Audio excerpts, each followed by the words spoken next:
yan anak, isang buwan na lang graduation mo na. Ilang taon kong tiniis ang lungkot dito para sa araw na yon. Sabi mo, gusto mong maging engineer, di ba? Anak, hawak mo ang pangarap nating dalawa. Tiwala ko sa'yo.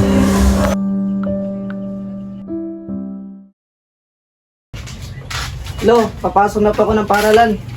Mag-ingat ka po. Salamat po, Lo. 7 taong gulang ako nang iniwan kami ni Mama. Wala man lang paalam. Ang alam kong isang araw wala na siya sa bahay. Sabi ni Papa, maiba na siyang pamilya. Si Papa na lang ang naiwan. Tahimik siya, pero ramdam ko yung bigat. Lagi siyang pagod. Laging wala sa bahay. Hanggang sa isang araw, sinabi niya sa akin, "Anak, magtrabaho si Papa sa abroad. Para sa'yo to. Kay Lolo ka muna." Habang lumalaki, ramdam ko ang kanyang pagmamahal sa pamamagitan ng mga sulat at tawag. Ngunit kulang pa rin ang kanyang pisikal na presensya. Oy tol, grabe, nakalustot ka na naman. Sa kanyang pag-alis, nagsimula akong maghanap ng mga taong maaring magbigay sa akin ng pagmamahal at atensyon. Nagipagkaibigan ako sa mga kabataan sa aming lugar.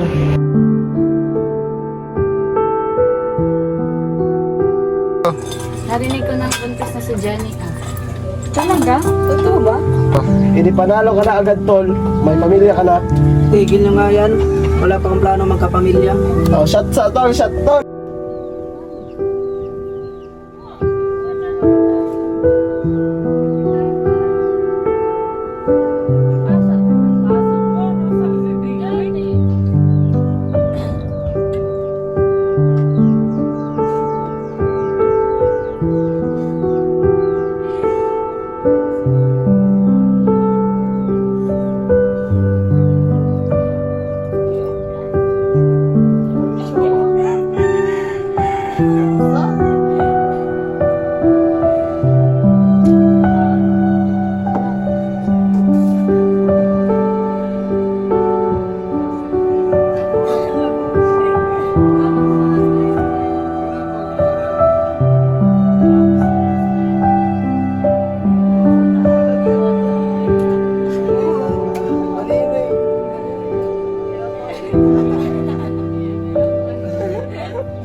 Brian, Tol, nandyan lolo mo.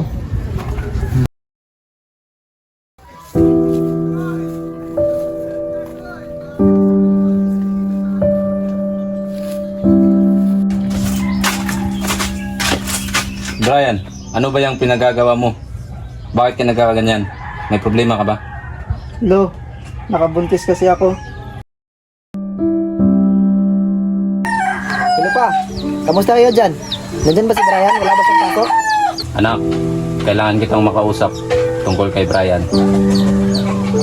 Bakit? Ano ba nangyari? May sakit ba siya? Hindi ko na kayang itago pa. Baka mas mabuti pang marinig mo na sa akin. Matagal na siyang hindi pumapasok. Palagi sa labas, kasama yung mga barkada niya. May bisyo na raw, sabi ng mga kapitbahay. At anak, may nabuntis siya. Ano? Hindi totoo yan. Hindi yan ang anak ko. Pilit kong kinakausap, pero parang may galit sa mundo at sa'yo. Ginawa ko naman ang lahat ah. Bakit parang ako pa rin ang may kasalanan?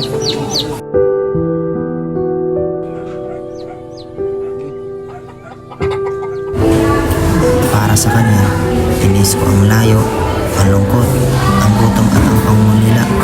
Ang tanging hiling ko, makita siyang nakatayo sa entablado, bitbit ang diploma.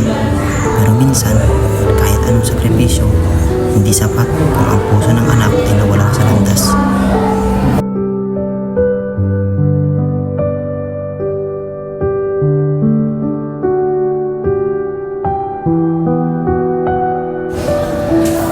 Kaya pa, Sol. Konti na lang. Ngayon, Bilang isang binata, nagsusumikap akong makapagtapos at makahanap ng trabaho.